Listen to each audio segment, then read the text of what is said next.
Opa, nesse vídeo eu vou te contar sobre 5 desafios que você vai enfrentar ou talvez já esteja enfrentando no cultivo das suas rosas no deserto. E são desafios que podem até mesmo te impedir de ter uma belíssima coleção ou até mesmo acabar com um sonho aí de uma renda extra com essas plantas incríveis.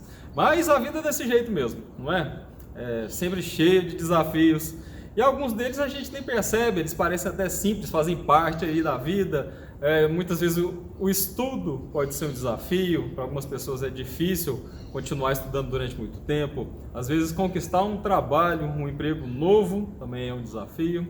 Até mesmo a aposentadoria, que pode parecer que na hora que você está chegando ali no final, depois de estudar, trabalhou durante muito tempo, conseguir conquistar e resolver toda a papelada para aposentar, também pode ser um desafio. Assim mesmo como manter uma vida saudável, entre várias outras coisas que às vezes a gente nem imagina. E o cultivo de rosa do deserto também não é diferente. Existem alguns desses desafios, eu vou te contar 5 deles que vão te ajudar a prestar atenção e quem sabe você não descobre uma forma de resolver pelo menos um deles. Porque assim, sempre que a gente consegue resolver um desafio, a gente cresce como pessoa, como profissional, aumenta a qualidade das nossas plantas. E é por isso que eu estou até de vermelho hoje, que é um sinal de alerta, para poder te ajudar a prestar atenção nesses detalhes. Eu sou o Luciano, aqui do canal Rosa do Deserto Goiás. Sou colecionador, especialista no cultivo dessas plantas incríveis. E quais que são esses desafios que eu vou te contar aqui? Bom, cada pessoa, em cada fase, vai enfrentar algumas coisas diferentes. Se você está muito no início, talvez simplesmente a parte de adubação seja um desafio que você ainda não conseguiu descobrir como resolver, ou simplesmente a parte do cultivo básico. Mas hoje o que eu vou te contar, esses 5 desafios, são relacionados às pragas e doenças. Elas realmente podem atrapalhar e te impedir de ter plantas realmente lindas. Imagina que você acaba de conquistar ali uma planta, ganhar ou comprar uma, e pouco tempo depois ela fica completamente sem folha, ou ela estava começando a soltar os botõezinhos ali, ficar toda florida e esses botões caem, e você perde esse momento, e aí fica pensando, né, o que foi que aconteceu, qual que é o problema, como é que eu resolvo isso?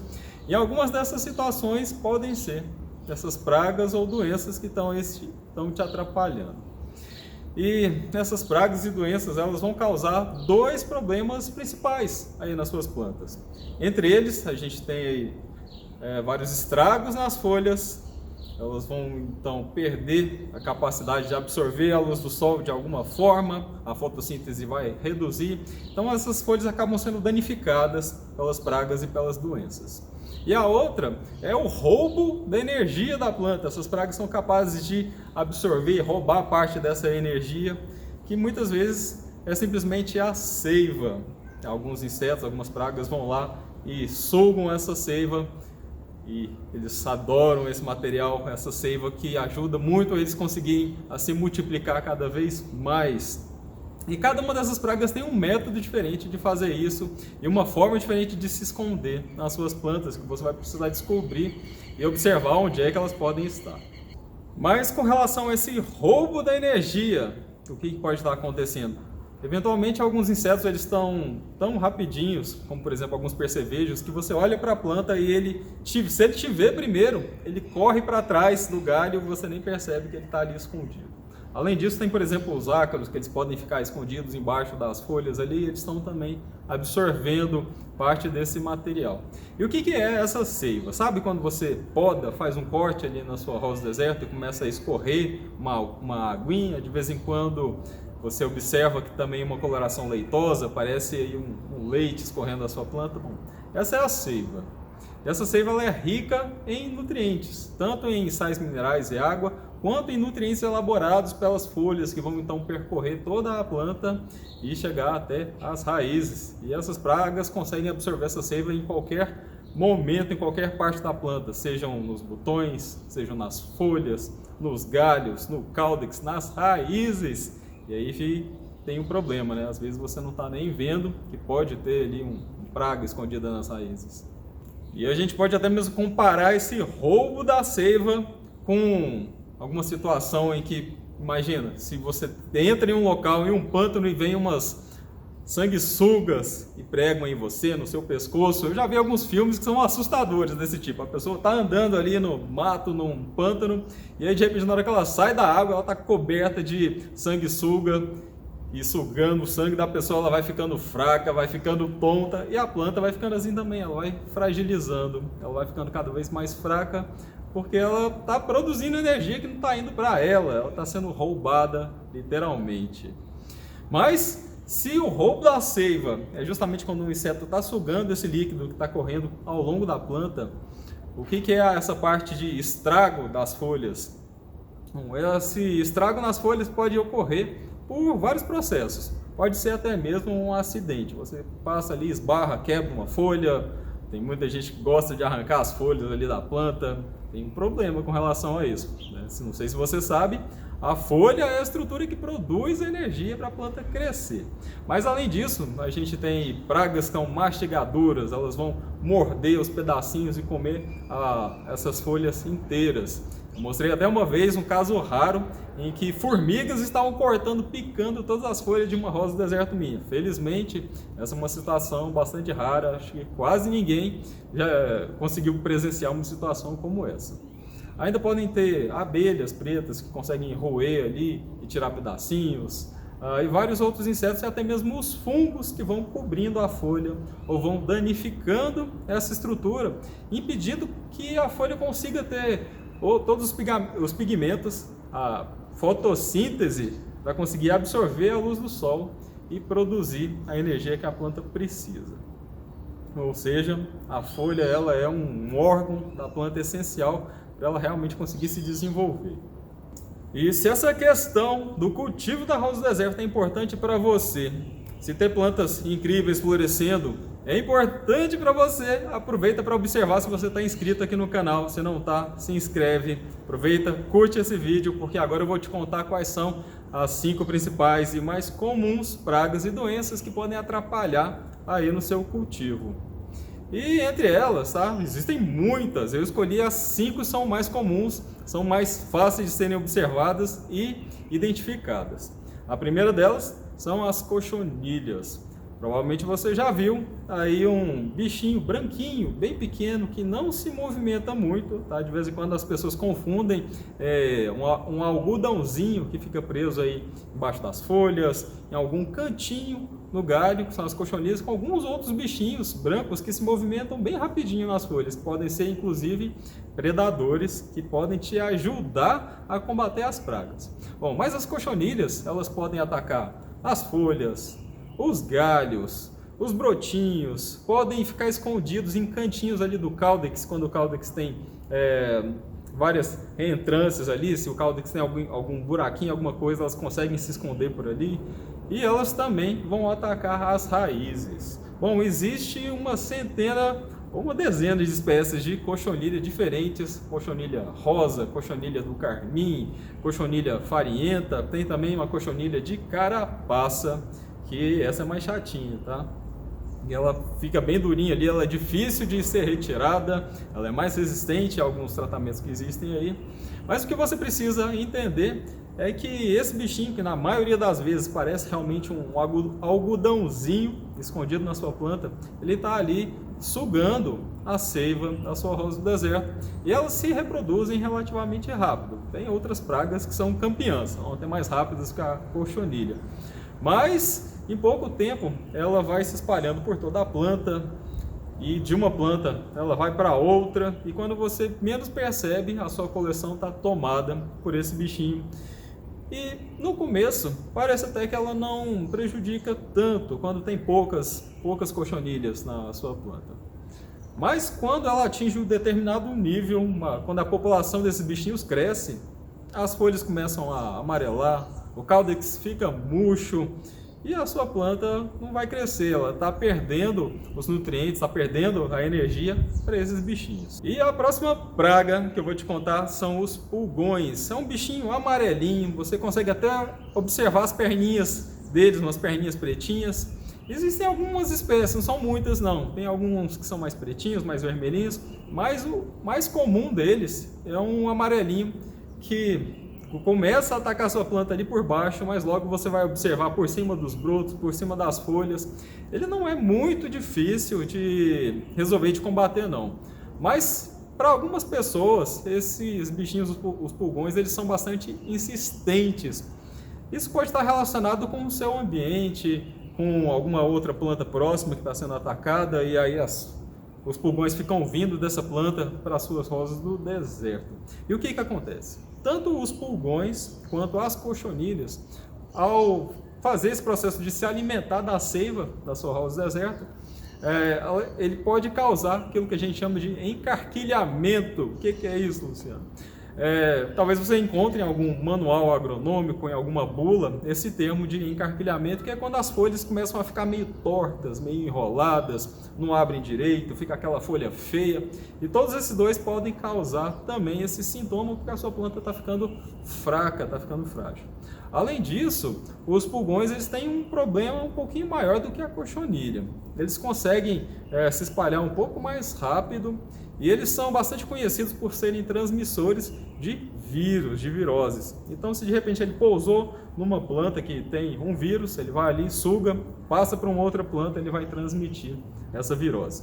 Em citros, em laranjeira, em limoeiro, eles são um problema terrível. Mas eu não vou ficar aqui falando só dos problemas para você não, só dos desafios. Daqui a pouco eu vou te dar algumas dicas de como é que você pode resolver vários deles. Bom, e além dos pulgões, tem também as podridões, o apodrecimento de folhas. Às vezes tem um fungo ali que começa a pegar na folha e esse fungo cresce até chegar no galho. Esse galho apodrece, começa até chegar no caudex e pega o caudex raiz e mata a sua planta inteira. Existem alguns fungos, algumas podridões que são tão fortes, que se desenvolvem tão rápido, eles são capazes de matar uma rosa deserta em uma semana. Às vezes você distraiu ali, não está observando direito, quando vê, já era. Mas felizmente não são todos os fungos, todas as doenças que são tão rápidas assim não. Alguns vão realmente causar um problema maior sobre as folhas, ou vão cobrir ali a folha e impedir ela de absorver a luz, ou vão destruir pedaços da folha, deixando a sua planta mais fraca. Esses são os tipos mais comuns de fungos que a gente consegue encontrar aí pelas plantas. No período de chuva é muito mais comum esse tipo de problema, esse tipo de desafio que a gente tem que resolver. Mas essas podridões elas também podem começar ali por baixo, pegar a raiz da sua planta e aí você precisa estar atento para ver se ela não está ficando murcha, se as folhas não estão amarelando. Existem vários sintomas que você pode desconfiar que possa ter algum problema sendo causado tanto lá pelas cochonilhas atacando as raízes, quanto por algum apodrecimento também dessas raízes. Mas uma dica que eu te dou, logo aqui no começo, é que se o seu substrato ele está mais velho, você não está com uma boa adubação, se ele não está drenante, ele está acumulando água, e a sua planta começa a ficar com uma carinha ali meio feia, murchando, é bem provável que você tenha algum problema nas raízes. Então a solução é você tirar a planta dali, tirar esse substrato fora, trocar por um novo e observar, antes de colocar um novo, o que é que está acontecendo, qual que é a saúde dessas raízes. Ou seja, é aquele processo de a gente começar a adquirir intimidade realmente com a rosa do deserto e conhecer muito bem qual é a plantinha que você tem aí. Um outro desafio que talvez você enfrente são os percevejos. Eles são uns insetos bem chatinhos mesmo, diferente lá das cochonilhas e dos pulgões, que também são insetos. Os percevejos você vai encontrar numa densidade menor, eles são bem maiores, são bem mais fáceis de ver e de encontrar, e eles adoram uma vagem. Bom, qual que é o problema do percevejo? A melhor forma de você conseguir prevenir são com barreiras físicas mesmo, com uma tela anti-inseto. Mas nem todo mundo tem essa estrutura, né? As plantas ficam ali no quintal, ficam a céu aberto e ele chega de uma hora para outra, ele não avisa que está chegando. E principalmente se a sua planta estiver com vagem, ela fica muito mais interessante, muito mais atrativa, e uma hora ou outra esse percevejo acaba aparecendo. Existem várias espécies também, tem percevejo verde, percevejo preto, marrom, tem um manchadinho. Esse manchadinho eu acho que é o que gosta mais das rosas do deserto, pelo menos é o que eu vejo com mais frequência. Isso pode acontecer quando você está próximo de uma área rural, uma cidade pequena, o seu quintal é bem grande, é mais comum deles aparecerem nessas situações. Se você tem aí, por exemplo, uma pequena plantação de milho, por exemplo, algumas pessoas fazem um canteiro em casa, colocam um pouco de milho, ou soja também, tem um percevejo marrom que adora a soja. Então, se tem plantações próximas de você, é provável, é bem possível que em algum momento eles vão aparecer aí e fazer uma visita na sua rosa do deserto também. E uma coisa terrível que os percevejos podem fazer, se eles encontrarem uma vagem na sua planta, ele começa a furar, ele tem um biquinho, ele tem uma estrutura na boca ali que parece uma agulha, ele vai perfurar a sua vagem. E o que ele começa a fazer? Ele é um pouquinho demorado nesse processo, é por isso que é mais fácil pegar e observar esse bichinho justamente nesse momento, a gente pega ele no flagra. Ele começa a soltar enzimas digestivas dentro da sua vagem. Como assim, Luciano? Ele está literalmente soltando uma babinha ali dentro da sua vagem. E essas enzimas elas vão entrar ali dentro de alguma semente, e elas começam a digerir essa semente lá por dentro. Então, quando está tudo bem molinho, ele vai e suga tudo de volta. Esse é o processo que eles utilizam para se alimentar. Ele vai fazendo vários furinhos, buscando as sementes ali dentro da sua vagem. Só que o problema não é só esse. Eles até conseguem comer aí várias sementes em pouco tempo, umas 50 sementes, e você vai precisar de vários percevejos para conseguir comer todas as sementes de um par de vagem ou 2 pares de vagem, por exemplo. Mas ao fazer um furinho e soltar essa enzima junto ali com aquele furinho, ele também acaba deixando ou uma bactéria ou um fungo, e que logo depois de ele terminar de se alimentar e ir embora, essa vagem pode apodrecer completamente. Lembra lá das podridões que eu comentei? Existe podridão das vagens também.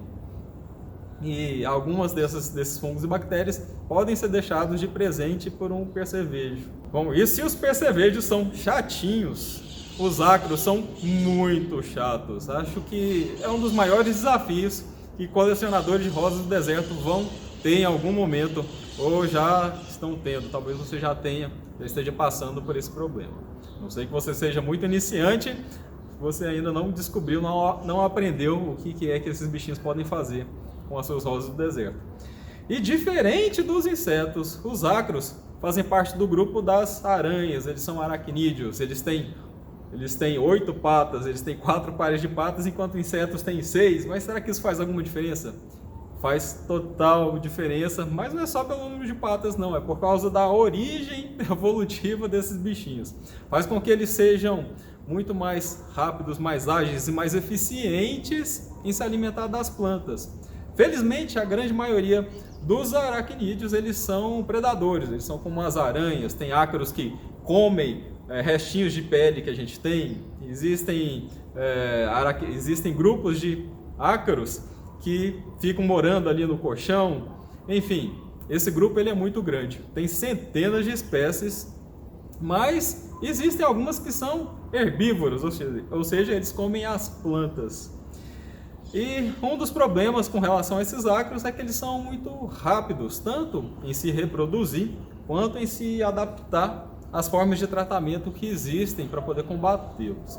Eles conseguem rapidamente se adaptar a vários tipos de agrotóxicos, até mesmo a controles caseiros, a produtos que a gente utiliza para poder tentar fazer com que eles não venham para cá, junto para nossas plantas, que a gente utiliza como repelentes, por exemplo. Bom, tem alguns produtos que, por incrível que pareça, as pessoas acham que matam os ácaros, mas eles são simplesmente repelentes. Daqui a pouco eu vou te dar várias opções sobre como é que você pode utilizar esse controle de ácaros, de todos os outros problemas que eu estou te contando aqui. O ácaro mais comum que vai atacar a sua rosa do deserto é o ácaro rajado, é um Tetranicus, o gênero Tetranicus. E como é que ele é? Ele é muito pequenininho, mas você consegue observá-lo a olho nu. É possível tirar uma foto dele com o celular. Eu tenho algumas aqui comigo. E ele é branquinho, mas ele tem uns pontinhos negros bem no centro, bem no meio. Por isso que ele fica parecendo um bichinho rajado. Mas além dele, tem um grupo de ácaro, que são os ácaros brancos, tem ácaros verdes, tem ácaros mais avermelhados. E vários deles podem atacar a rosa do deserto. Só que alguns são muito mais fáceis de eliminar enquanto que o ácaro rajado é realmente o mais chatinho deles, é o mais difícil de combater e de controlar. O ácaro, de uma forma geral, ele tem na boca uma estrutura que vai agir como se fosse uma lixa ali na folha da sua rosa deserta. Ele vai raspando, ele tem um aparelho bucal raspador, e a planta ela começa a apresentar uns pontinhos brancos nas folhas, e a folha vai embranquecendo, vai perdendo o brilho, até chegar a um ponto que ela fica quase que completamente opaca e bem esbranquiçada mesmo. Algumas pessoas acabam confundindo, achando que foi um fungo que passou por ali. E tem um detalhe, tá? Alguns desses pontinhos que o ácaro deixa, principalmente na parte de baixo das folhas, quando é bem pequenininho, pode vir um fungo e tomar conta daquele espaço, aí fica pretinho também. Mas não vai confundir com outras manchas grandes que surgem embaixo da folha, que aí é uma outra questão que pode acontecer também. Mas olha só que interessante como é que é o equilíbrio da natureza.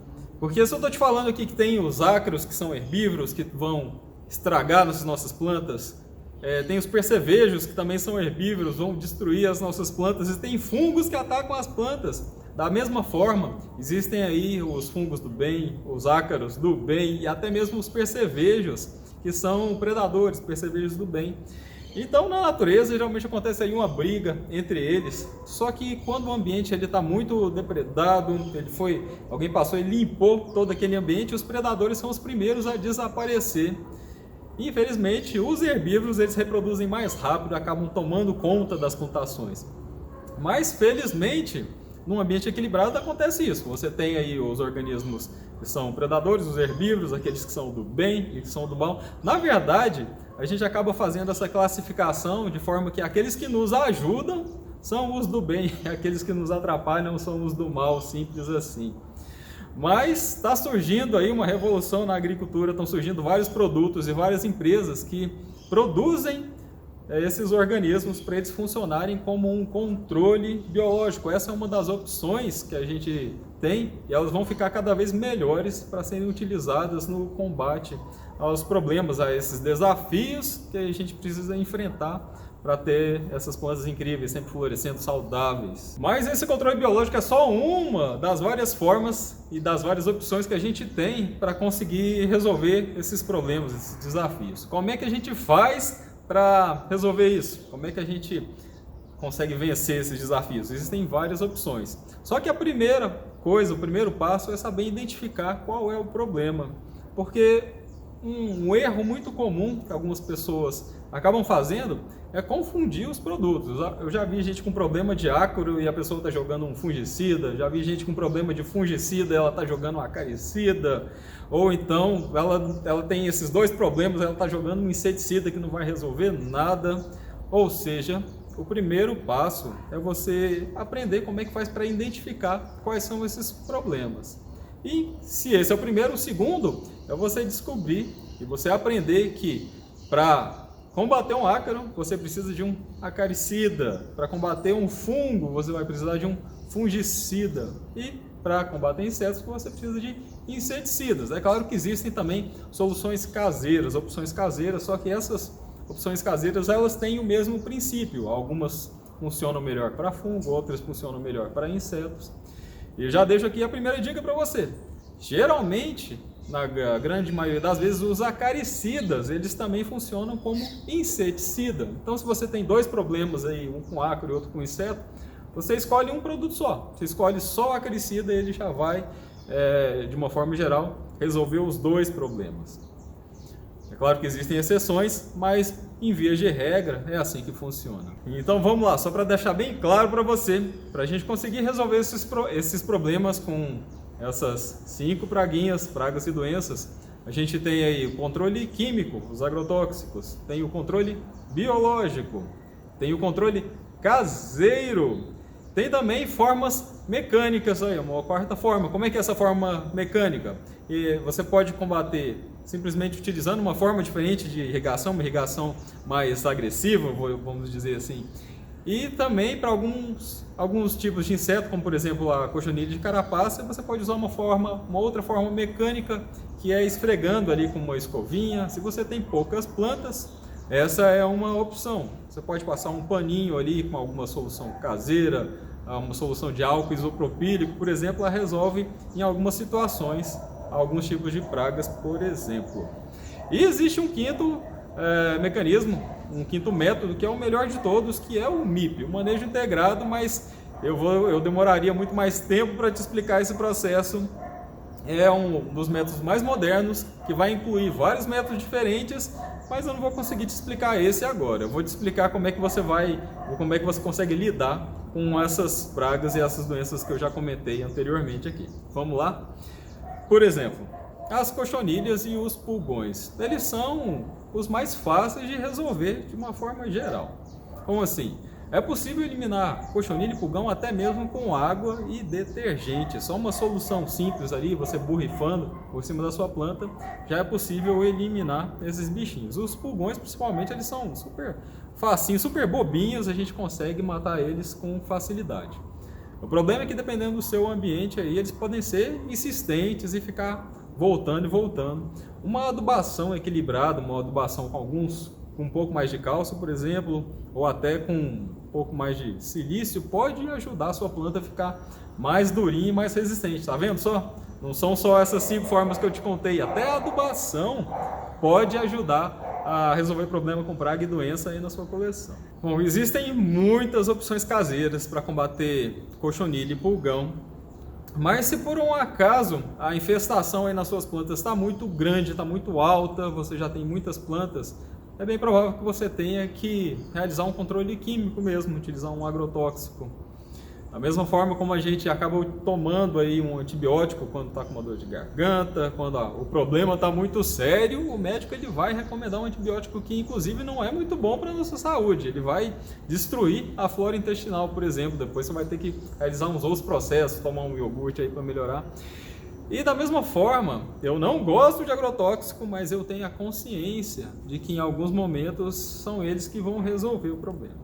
No caso de uma cochonilha de raiz, por exemplo, se você levantou várias plantas aí da sua coleção, umas 10, se você está aí com 500 plantas, tem gente que tem uma quantidade enorme, eu sei porque elas já comentaram várias vezes aqui no meu canal, pessoas que têm 600 plantas, 3.000 plantas, eu acho incrível o quanto as pessoas realmente gostam, mas nesses casos, esses são alguns agrotóxicos que podem realmente resolver. Você levantou 5 vasos, está com cochonilha, é bem provável que quase todas ou que a infestação esteja muito grande.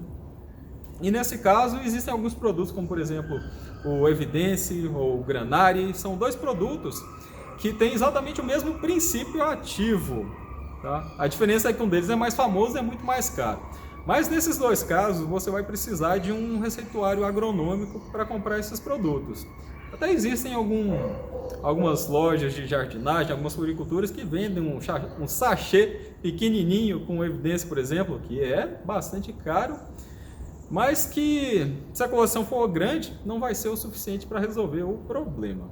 Mas fica aí a dica desses 2 produtos, lembrando que você vai realmente precisar ali da autorização para poder comprar esses produtos numa casa agropecuária séria. E no caso das podridões, como é que a gente faz para prevenir, tratar ou resolver problemas que já estejam acontecendo aí nas suas plantas? Eu já dei aqui uma dica com relação ao substrato, mas em alguns casos, se você tem muita mancha nas folhas ou se você está observando os galhos apodrecendo, talvez você tenha que utilizar realmente um fungicida químico. Em alguns casos menos graves, quando você tem poucas plantas, é possível utilizar algumas soluções caseiras, como por exemplo a água oxigenada.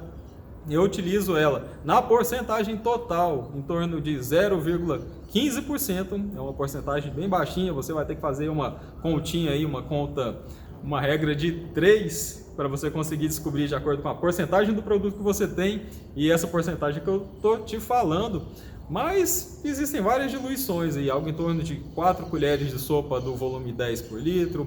Eu utilizo um pouco mais forte, eu utilizo 5 ou 6 colheres, é mais ou menos isso que eu faço mesmo. E é bastante útil para resolver, por exemplo, apodrecimento de raiz de mudinhas, apodrecimento das pontas.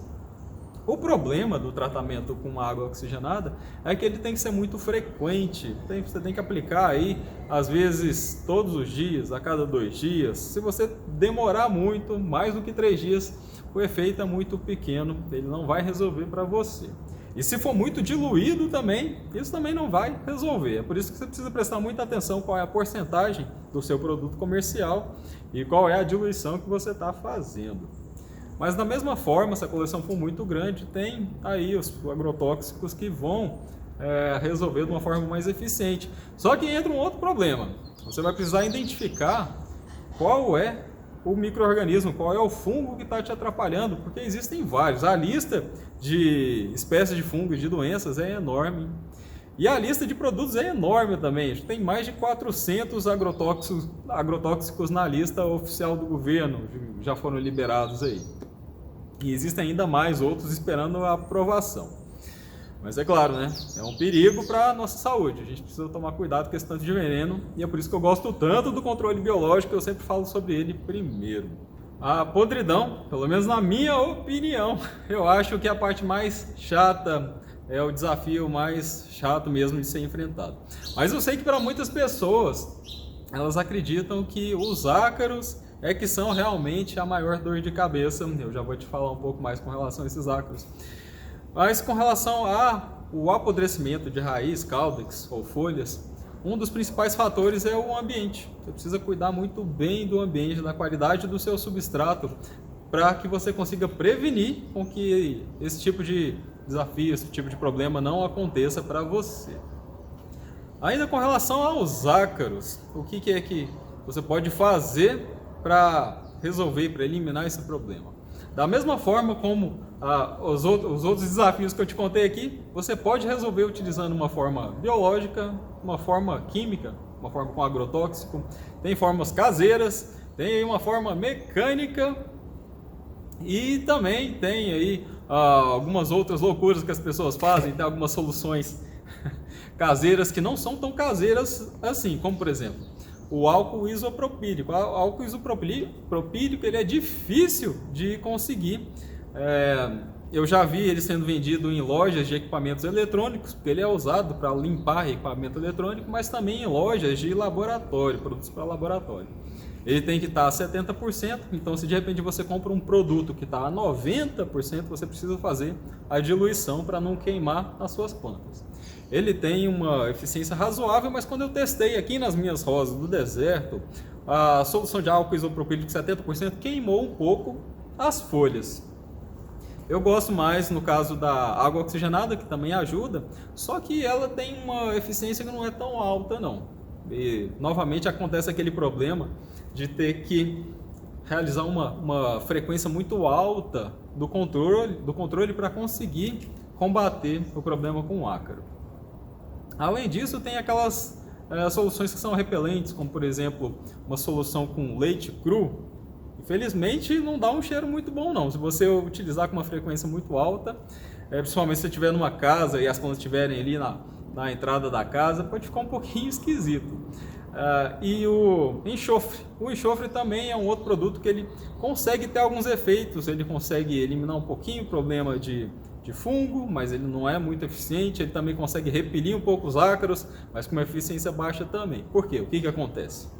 À medida que você usa o enxofre com mais frequência, o ácaro ele se acostuma, ele passa a ignorar que tem enxofre ali e ele volta para as plantas do mesmo jeito. Por isso que não dá para usar durante muito tempo. Você vai usar aí no máximo umas 3 vezes, aí tem que parar, usar uma outra forma de tratamento. Isso no intervalo curtinho, tá? No máximo 10 dias e você tem que mudar essa opção de tratamento de prevenção. Mas como eu falei, tem ácaro predador dentro do controle biológico, tem alguns fungos como o Velvéria que ajudam a resolver esse problema de ácaro. Mas você também precisa compreender o ambiente. Não é só assim pegar e jogar o produto, não. Se você fizer de qualquer forma, a eficiência vai ser muito baixa de qualquer um desses tratamentos, tá bom? Tem aí algumas relações com a sazonalidade, como por exemplo, se você vai utilizar um fungo que é predador, um fungo do bem, eles se desenvolvem muito melhor na época das chuvas, na época úmida, enquanto na época seca, dependendo do seu estado, da sua região, ele praticamente não vai funcionar. Então tem esses detalhezinhos, eu explico, eu falo com detalhe e eu sei que nem todo mundo consegue entender, não é tão simples assim. É por isso que Se você tiver a oportunidade de conversar cada vez com mais detalhes com alguém que consiga entender o seu problema, é assim que você vai conseguir resolver definitivamente. Enquanto você não entender com precisão todos os detalhes, você vai ter alguma dificuldade, vai ficar ali naquela briga, compra um produto e não funciona, faz alguma coisa e não dá certo, a planta não floresce. É porque você está fazendo alguma coisa de errado, você ainda não entendeu algum detalhe de tudo isso que eu estou te contando aqui. Ainda com relação ao controle dos ácaros, tá? Utilizar o método caseiro ou o método biológico é bastante tranquilo, bastante seguro com relação à resistência. Mas se por acaso você decidir utilizar aí um agrotóxico, um químico, aí você precisa tomar mais cuidado mesmo. Além de você precisar de um receituário agronômico, você precisa estar atento por fato de que a maioria dos produtos você não pode utilizar mais do que 3 vezes. Tá? 3 aplicações costuma ser o normal para a maioria desses produtos. Você não pode ter um produto só, porque se você ficar aplicando um produto só com frequência, isso pode trazer um problema grave para você, para o seu vizinho, para plantações próximas, porque você vai criar uma população resistente a esse agrotóxico. Tá? Talvez isso não seja tão claro para a maioria das pessoas o quanto é sério, o quanto uma população resistente a ácaro é capaz de destruir uma plantação aí de tomate, de morango. E aí, é claro, esses produtos vão ficar mais caros para você também. Então, se você não tem certeza, se você não tem segurança em utilizar agrotóxico, se você não tem o acompanhamento de um especialista, de um agrônomo, evita utilizar esses produtos, porque a recomendação é essa mesmo, está escrito na bula, é a verdade, é isso que acontece. Eu já vi casos graves em que o ácaro ficou resistente a um determinado produto, a pessoa usou outro produto de uma forma incorreta, ele ficou resistente também, aí ele tinha uma população resistente a 2 produtos e o problema vai virando a bola de neve, vai ficando cada vez pior. Eu não gosto de ficar assustando as pessoas aqui, mas essa questão é séria mesmo, tem muita gente que acaba ignorando e fazendo um monte de besteira e depois ainda pega e desiste do cultivo, né? Então vamos agir com responsabilidade nessa questão. E para poder finalizar aqui os desafios, 5 desafios que eu coloquei, eu vou finalizar com o percevejo, que é tranquilinho, tá? Você tem ali os bichinhos grandes que você consegue eliminar ali com um peteleco. Você viu o bichinho ali na vagem, você dá uma batida nele e joga ele longe. Ou então com uma catação mesmo, joga dentro de um potinho e você vai conseguir eliminar dessa forma.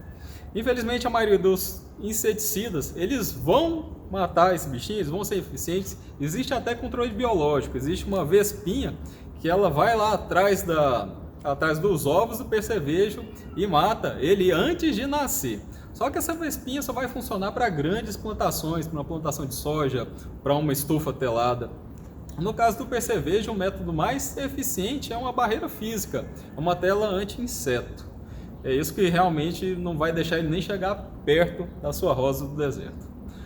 Agora, aproveita e conta para mim aqui embaixo qual que é a praga, qual que é o desafio, qual que é a doença que mais incomoda aí na sua coleção, aí nas suas plantas, que você tem mais medo, que já teve que enfrentar, ou que não está conseguindo combater.